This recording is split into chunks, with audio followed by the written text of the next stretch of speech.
Olá pessoal, tudo bem? Vamos começar essa live. É uma live que para mim ela é muito importante, tá? Porque a gente vai falar sobre um assunto que é um assunto que hoje é um assunto que está muito em voga aqui na clínica, né? Que é essa questão da produção independente, né? Então eu queria abordar aqui primeiro uma questão mais, vamos dizer assim, filosófica, do porquê que está ficando mais importante, né? Pessoal, a sociedade mudou. A sociedade não é mais o que era quando eu era criança, ou mesmo adolescente, ou mesmo adulto jovem, né? A gente hoje tem uma situação da sociedade em que as pessoas elas são mais autônomas, são mais desprendidas de parâmetros antigos, né? Eu acho que as famílias mudaram, né? E isso tem grandes consequências para a gente, consequências que eu acho que na maioria das vezes são consequências positivas, né? As pessoas não precisam mais estar juntas para conseguirem constituir uma família. Família, conceito de família mudou. Eu vou contar uma história que é uma história muito interessante. Na escola dos meus filhos não existe mais dia das mães e dia dos pais, né? E eles estudam numa escola tradicional aqui em São Paulo. Existe o dia da família. E quando isso mudou, essa questão do dia das mães e dia dos pais, e se instituiu o tal do dia da família, a justificativa que foi dita, e eu que vivo isso o tempo todo, eu concordo 101%, a justificativa é que as famílias hoje não são mais compostas de uma mãe e um pai. Às vezes as famílias são compostas de duas mães, às vezes as famílias inclusive são compostas de dois pais, às vezes a família é composta de uma mãe, que funciona como mãe e pai, às vezes a família é composta de um pai, por diversos motivos. Então, para se ajustar a esse novo modelo da sociedade, a escola também se moldou a isso. E segundo eu converso com as pessoas, e esse é um assunto que me interessa muito, isso não é só na escola dos meus filhos, né? Isso é um modelo hoje que se faz hoje para praticamente todas as instituições que estão mais ajustadas aí à sociedade moderna. E nesse sentido, a produção independente, quer dizer, produção independente, vamos entender o que é, né? Só para a gente falando tanto, mas só para as pessoas entenderem. Produção independente é aquela situação em que uma mãe ou mesmo um pai querem ter um filho sozinhos, quer dizer, independentemente de outra pessoa, tá? E de novo, como eu estou dizendo para vocês, é algo que cada vez mais a gente vê aqui na clínica, e isso gerou essa ideia de fazer a live, quer dizer, coincidentemente hoje, quinta-feira, dia 20 de fevereiro de 2020, eu atendi duas pessoas, desculpa, duas pessoas. Uma era uma mulher e outra era um homem, duas consultas de primeira vez que vieram aqui, que queriam fazer produção independente, uma mulher e um homem. Eu ainda comentei com eles, assim, puxa, que coincidência, porque eu vou falar sobre isso hoje, né? Então, é algo que é muito comum pra gente aqui, e eu acho isso super saudável. Eu acho que as pessoas têm esse direito e têm que ter esse direito, né?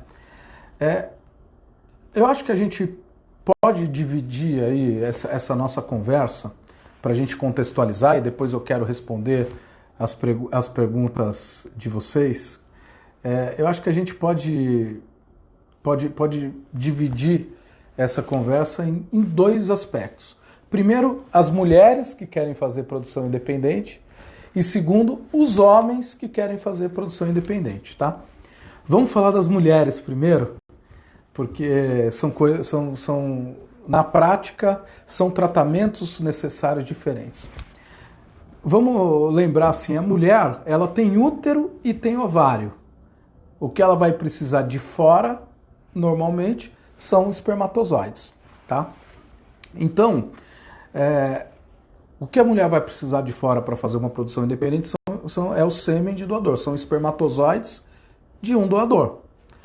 E aí eu queria abordar um pouco esse tema. Aliás, é motivo de algumas perguntas que eu recebi quando a gente sugeriu fazer essa live.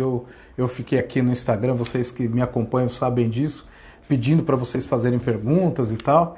E uma boa parte das perguntas é sobre o sêmen de doador. Quer dizer, como conseguir sêmen de doador? Como é que funciona isso? Né? O sêmen de doador, a gente trabalha com alguns bancos de sêmen. Né?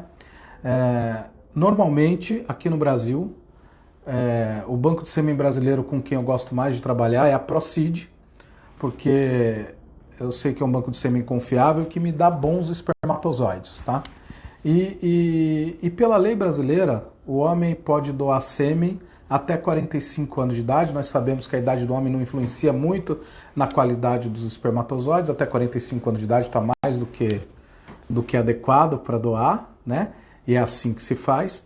E quando você vai escolher um sêmen de doador, você tem que levar em consideração as características, quais são as informações que você vai ter, características físicas daqueles homens que estão lá para serem doadores.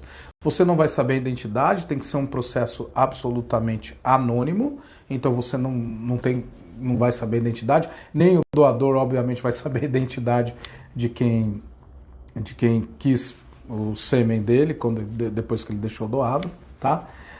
Mas você vai saber algumas características físicas, por exemplo, cor de pele, cor de olho, cor de cabelo, altura, né? Você também vai ter informações sobre características, vamos dizer assim, mais psicológicas ou mais acadêmicas daquele homem. Então, a formação, até quando ele estudou, qual é a profissão, quais são os hobbies desse homem, né? Enfim, algumas informações que para algumas pessoas pode ser importante, tá? Então, aqui no Brasil é mais ou menos isso, altura, como eu disse, peso, né? Algumas características da saúde da família daquele homem, né? Para saber se tem mais hipertenso, diabético, alguma doença mais comum, tá? Fato é que todos aqueles homens que estão ali têm bons espermatozoides, porque senão não poderiam doar, e todos têm uma boa saúde, quer dizer, eles não podem ter doenças infectocontagiosas no momento que doaram os espermatozoides. É a mesma coisa, vamos pensar numa doação de sangue, que é um assunto mais divulgado, né? Quer dizer, ninguém vai poder ser doador se tiver algum fator de risco para alguma doença infectocontagiosa ou se tiver algum problema de saúde mais importante, inclusive do ponto de vista genético, é a mesma coisa para doação de espermatozoides. E aí é muito simples, se recebe, né? Quem vai participar deste programa recebe uma lista de possíveis doadores, né? E vai escolher ali, dentre aqueles possíveis doadores, aquela característica que mais se adequa ao que se quer, né?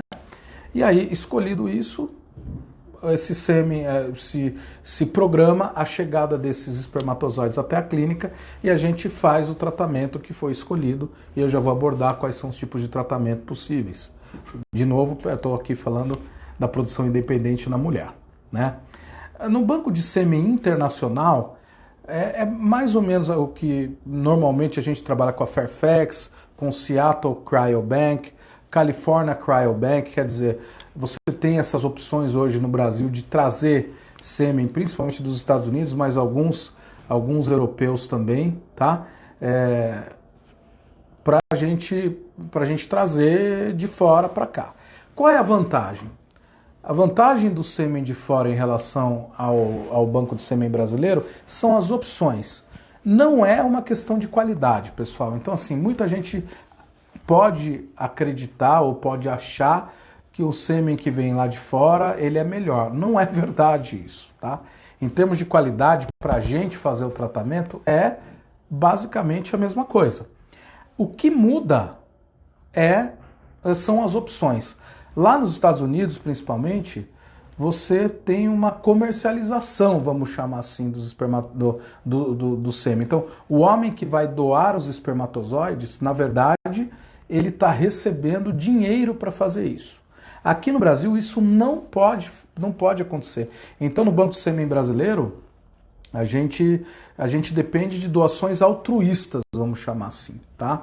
Agora, lá fora, não. Lá fora, a lei dos Estados Unidos, na maioria dos estados, pelo menos, permite que haja um pagamento para a pessoa doar. Então, obviamente, existem muito mais pessoas que doam os espermatozoides lá nos Estados Unidos, por exemplo. E, portanto, existem muito mais opções a serem escolhidas no banco de sêmen de fora. Então, se não se acha, eu acho que o caminho é esse, né? O que eu recomendo normalmente para as minhas pacientes, né? Se não se acha a opção que se deseja no banco de sêmen brasileiro, eu acho que a gente tem que procurar nos bancos de sêmen do exterior. O que a gente trabalha mais é a Fairfax, Cryobank, mas os outros também são muito adequados, tá? Então isso é muito simples. Aqui na clínica a gente intermedia todo esse contato, não tem grandes traumas e problemas com isso.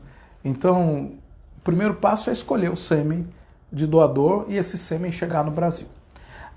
Feito isso, a gente precisa escolher qual é o tipo de tratamento a ser feito para que a gravidez aconteça. E aí eu destacaria 2 tipos de tratamento possíveis para as mulheres que querem fazer a produção independente, tá?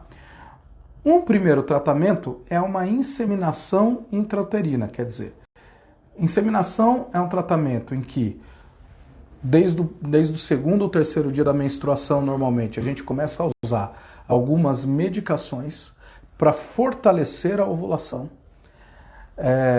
A gente acompanha este processo ovulatório por ultrassons seriados, quer dizer, a gente vai fazendo a cada 2, 3 dias ultrassons para acompanhar o crescimento dos óvulos, e a hora que essa mulher estiver ovulando, a gente insemina esses espermatozoides dentro do útero.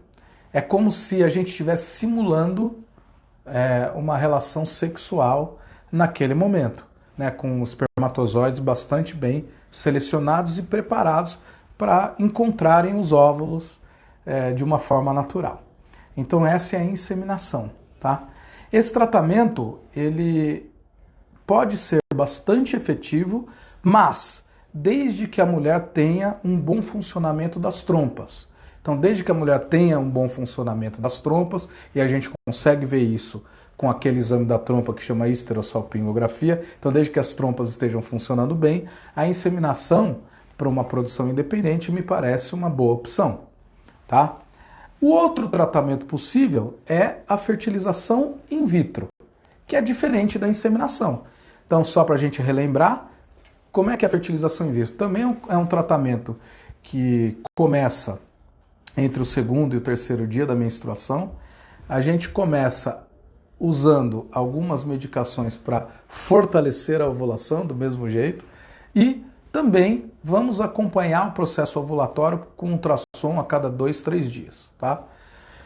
No momento em que você tiver um crescimento ovulatório mostrando que aqueles óvulos, ou pelo menos a maioria deles, podem estar amadurecidos, o que a gente vai fazer? A gente não vai mais inseminar os espermatozoides, a gente vai colher estes óvulos, quer dizer, a gente vai, por ultrassom transvaginal, a gente acopla no ultrassom uma agulha e com essa agulha a gente pesca os óvulos do ovário pela vagina. Não tem corte, não tem nada disso, né? Quem já fez fertilização in vitro sabe como é que é. E a gente pega esses óvulos. E aí o que a gente vai fazer? Pegamos os óvulos, vamos separar os óvulos maduros e imaturos. Os óvulos maduros, o que a gente vai fazer? A gente vai pegar os espermatozoides, que já estão aqui na clínica, e vai fertilizar esses óvulos com esses espermatozoides. E dessa forma formamos os embriões. E aí a gente vai acompanhar o desenvolvimento desses embriões até o 5º dia de vida, até o estágio desses embriões que a gente vai chamar de blastocisto. Quando esses embriões chegarem no estágio blastocisto, nós vamos escolher um ou dois, não muito mais do que isso, e coloca e insemina dentro do útero. Então, em vez de inseminar os espermatozoides, a gente já insemina os embriões prontos. Se sobrarem mais embriões do que isso, o que a gente faz? Congela para uma próxima eventual tentativa ou outro filho, tá? É isso que esse é mais ou menos a fertilização in vitro. Então, um tratamento que dura de 15 a 20 dias e que tem essas etapas usando o sêmen de doador, tá certo? Bom, na fertilização in vitro, obviamente, como você já está colocando o embrião pronto dentro do útero, você já pulou algumas etapas que podem não acontecer de uma forma adequada na natureza. Então, claro que a chance acaba sendo maior de gravidez. Para vocês terem uma ideia, numa inseminação, desde novo que a trompa esteja funcionando bem, a mulher vai ter uns 15 a 20% de chance de gravidez numa tentativa. E na fertilização in vitro, essa chance vai ser por volta, isso vai depender um pouco da idade da mulher, da qualidade ovulatória, enfim, mas por volta de 50% a 60%. Então, essas são as diferenças. E na mulher em que os espermatozoides, na mulher em que a trompa não está funcionando bem, a fertilização in vitro, ela acaba sendo o tratamento mais adequado, tá? Então, para a mulher, a gente tem essas duas opções, já que ela tem, como eu disse, tem útero, tem ovário, e a gente pode escolher uma dessas duas opções a depender do funcionamento da trompa e a depender do que a mulher queira em termos de chance de gravidez. No caso do homem, isso é um pouco diferente, né? Aliás, eu diria que é muito diferente. A produção independente do homem, ela não depende do sêmen de doador. Por quê? Porque o homem tem espermatozoide, claro, né? Agora, a gente vai precisar de um útero de substituição, que a gente chama uma barriga solidária, e doação de óvulos, que são eventos diferentes. Então vamos explicar um pouco, por isso que no homem é um pouco mais complexo, né? Você vai depender de dois fatores externos, né? Não só de um sêmen de doador, no homem não vai precisar do sêmen, mas vai precisar de uma doação de óvulos, e a cessão de um útero, uma barriga solidária que a gente pode chamar, tá? Como é que funciona o processo então de ovo-doação? Eu já fiz outras lives e outros vídeos falando sobre isso. Rapidamente, aqui no Brasil, a doadora não pode conhecer quem vai receber esses óvulos, do mesmo jeito do sêmen de doador, tem que ser um processo absolutamente anônimo e não pode ganhar dinheiro para isso. Também da mesma forma do sêmen. Então, gametas aqui no Brasil não podem ter, você não pode ter uma comercialização disso.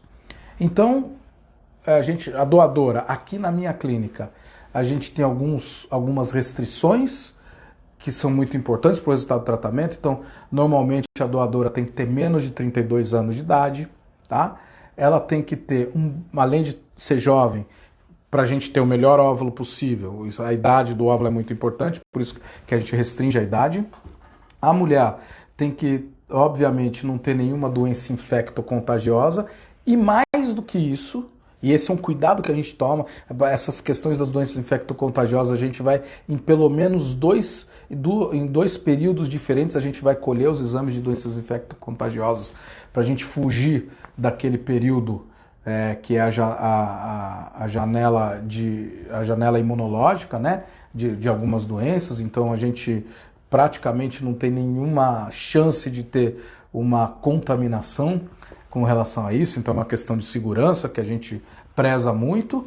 E também ela não pode ter nenhuma doença genética, né, pessoal? Então a gente vai fazer uma extensa avaliação genética com alguns exames importantes e até com histórico familiar. Então, desde que a pessoa se encaixe nisso, ela pode ser doadora. E aí, o homem que precisa dessa doadora, ele vai me dizer quais são as características que essa doadora tem que ter para que ele consiga prosseguir no seu tratamento. Então, também do mesmo jeito que a mulher vai escolher no sêmen de doador, o homem também vai me dizer quais são essas características. E aí a gente vai ter, ou vai esperar ter uma doadora com as características desejadas pelo homem.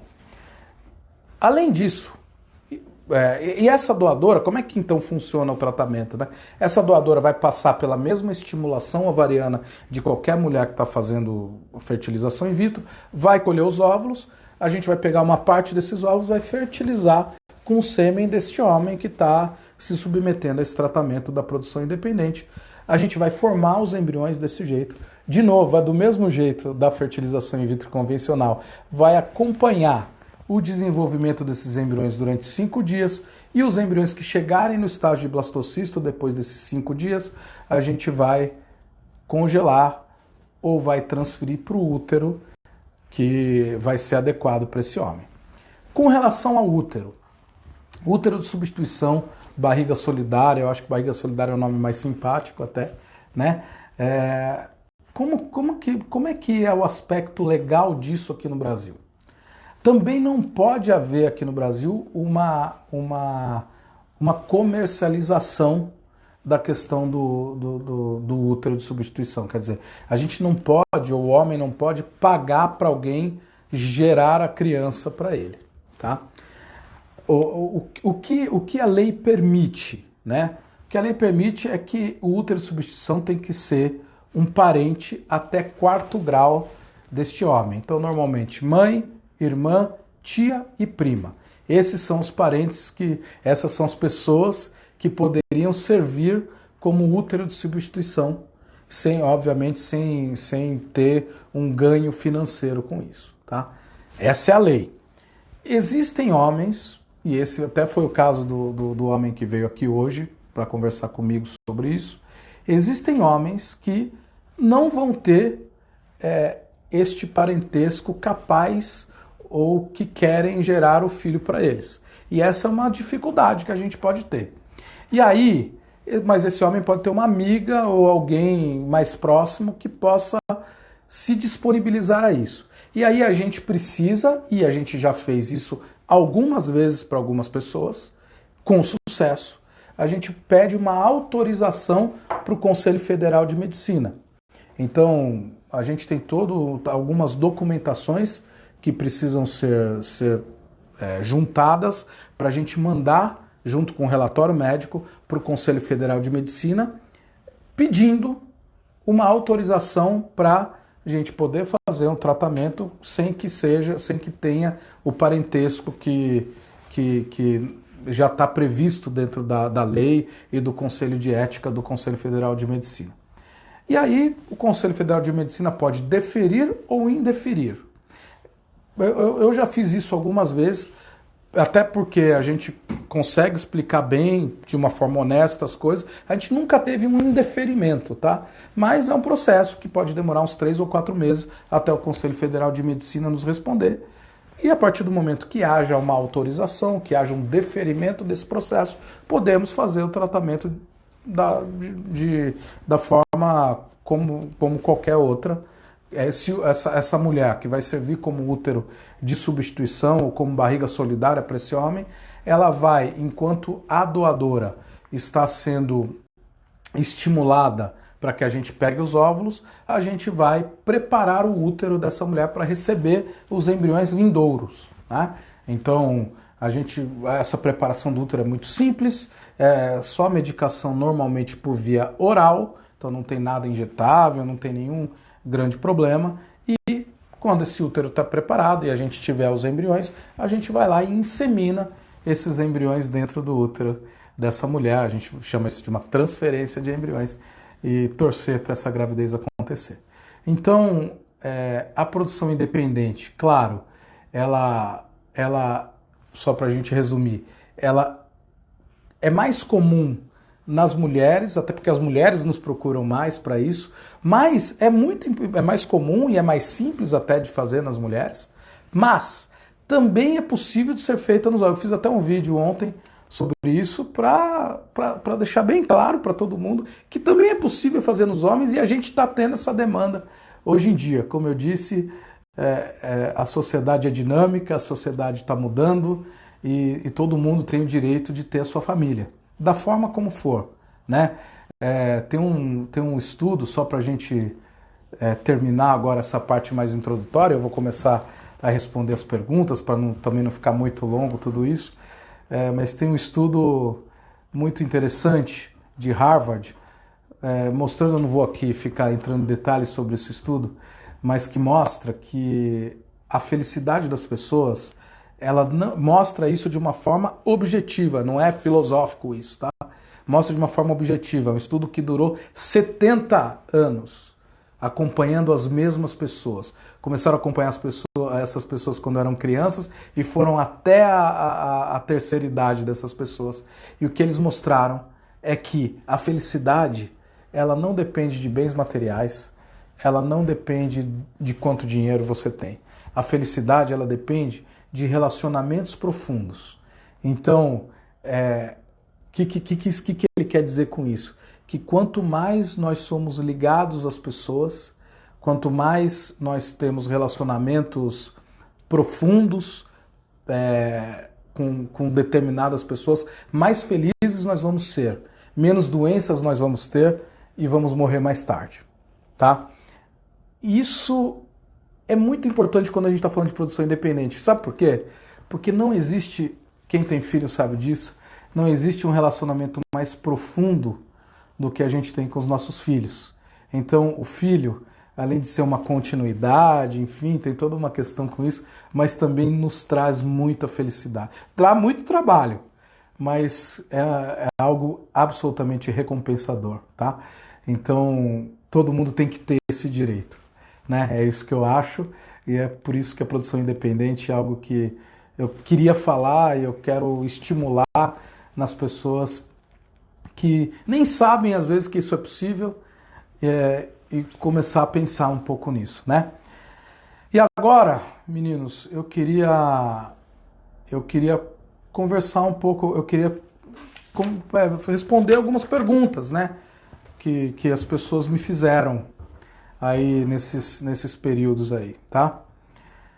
Então a Aline me perguntou assim: podemos confiar na veracidade dos dados do Cryobank Fairfax sobre os dados do doador? Aline, essa é uma pergunta bastante pertinente e bastante importante. Sim, podem. Eu tenho uma grande experiência com a Fairfax, tá? Assim como no Seattle Cryobank, assim como no California Cryobank, assim como da Procid, que é o banco de sêmen brasileiro com quem a gente trabalha mais.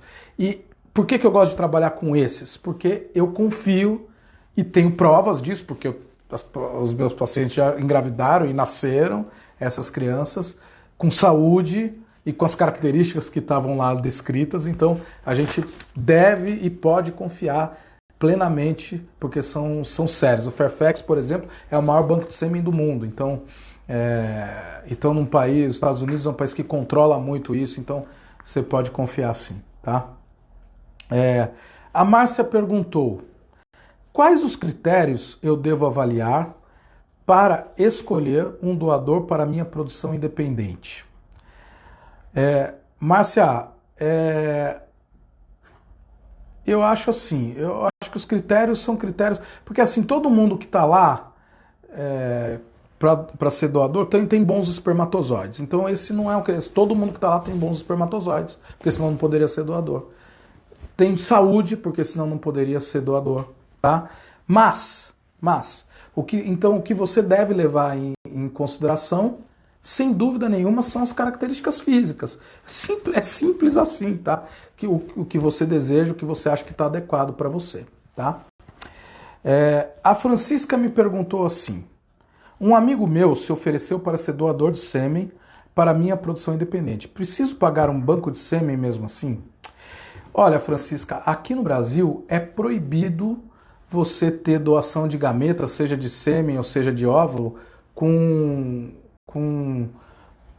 pessoas da mesma família ou pessoas conhecidas, tá? Então, teoricamente, o teu amigo não poderia doar sêmen para você, tá? Essa é a verdade. O Rogério me perguntou assim: se eu doar sêmen para um banco de sêmen, eles me avisam se meu sêmen for utilizado para algum tratamento? Não. Eles não têm obrigatoriedade, aliás, não deveriam avisar. Uma outra seguidora, que na verdade é a Andrea, ela me mandou isso por WhatsApp, tá? A Andrea é uma paciente minha e ela fez produção independente e ela me disse que eu precisava falar sobre os bancos de sêmen nacional e os do exterior, tá? E ela me disse que muitas pessoas têm resistência ao banco de sêmen nacional. E eu já abordei isso no início da nossa conversa, não custa falar de novo. Existe realmente esse preconceito, eu não consigo entender muito bem porquê, mas a verdade é que em termos de qualidade é a mesma coisa. A única coisa é que o banco de sêmen no exterior, por motivos de que você pode pagar para as pessoas doarem espermatozoides, a gente acaba tendo mais opções. Essa é a diferença, tá? A Juliana me perguntou assim: meu primo quer fazer produção independente. Juliana, como eu disse, essa é uma demanda muito crescente e eu fico muito contente, na verdade, de os homens estarem começando a vir aqui na clínica. Como eu disse, hoje eu tive um paciente incrível conversando comigo sobre isso. Eu fico contente dos homens também estarem nos procurando. Era uma coisa muito mais da mulher e hoje os homens também começaram a nos procurar, tá? É claro que eu já expliquei para vocês, é um pouco mais difícil no homem porque precisa de um útero de substituição, precisa de um ovo doação, mas está longe de ser impossível e a gente já fez vários tratamentos desses com bons resultados. A Alessandra me pergunta assim: barriga solidária, que é o tal do útero de substituição, só pode ser de irmã e mãe? Não, não mesmo, tá? Como eu disse, é mãe, irmã, tia e prima, tá? Esses são os principais. Sobrinha também pode, tá? São parentes que a gente chama até 4º grau. Eu tô olhando aqui, pessoal, tô aqui falando pra caramba, às vezes é difícil ficar olhando todo mundo que tá entrando aqui, eu tô até aqui passando. Eu queria primeiro agradecer a Pri, que trabalha comigo aí há pelo menos 4 anos, né? E na verdade ela tá aqui vendo a live. Eu fico honrado de você estar aqui, viu, Priscila? Você viu que tem pacientes nossos mandando beijinhos para você também. Obrigado por você estar assistindo. A Bia, uma fofa, né, Bia? A gente andou conversando hoje já pelo Instagram. A Cris. O Roberto, que é um anestesista que faz anestesia aqui pra gente aqui na clínica. Obrigado por você estar vendo, Roberto. A Ellen, todas vocês, eu não sei se eu estou perdendo alguém aqui, todas vocês, putz, olha, é um prazer e uma honra que vocês estejam me assistindo. A Samara, minha querida paciente, minha querida amiga, né? A Samara que tem o Instagram dela, Amor de Mãe, que está aí. Um beijo para você, querida. Obrigado por você estar assistindo também, tá? Várias funcionárias que trabalham aqui comigo, a Val, a Suelen. Puxa, obrigado que eu estou vendo vocês aí também, tá? Vamos para mais uma pergunta. A Malu pergunta assim: Dr. Georges, quanto tempo demora para conseguir um sêmen e um óvulo? O sêmen é muito simples, né? Quer dizer, ele já está lá congelado no banco de sêmen. O óvulo depende um pouco das características, né? Quer dizer, normalmente aqui na clínica a gente, fora algumas características mais específicas, uns 2 ou 3 meses, que normalmente a gente demora para ter o sêmen de doador, o óvulo de uma doadora, tá? Então é isso. Se tiver mais alguma pergunta, pessoal, eu acho que eu vou terminar por aqui. A gente já está aqui falando há muito tempo, tá? Oi, Cleide, tudo bem? Eu estou vendo você aí também. A gente está aqui há muito tempo já. Começa a ficar um pouco cansativo para todo mundo. Por favor, se eu não respondi alguma pergunta que eu não vi, ou se vocês tiverem alguma outra pergunta, puxa, deixem aí as perguntas, que você, quem já me conhece, sabe que eu vou responder todas elas, tá? E eu queria desejar uma boa noite para vocês. Muito obrigado por vocês terem tido a paciência de me ouvirem. E bom descanso para todo mundo. Um beijo, bom carnaval e bons sonhos. Sonhe com os anjos. Vamos lutar pelos nossos filhos. Um beijo a todos. Tchau.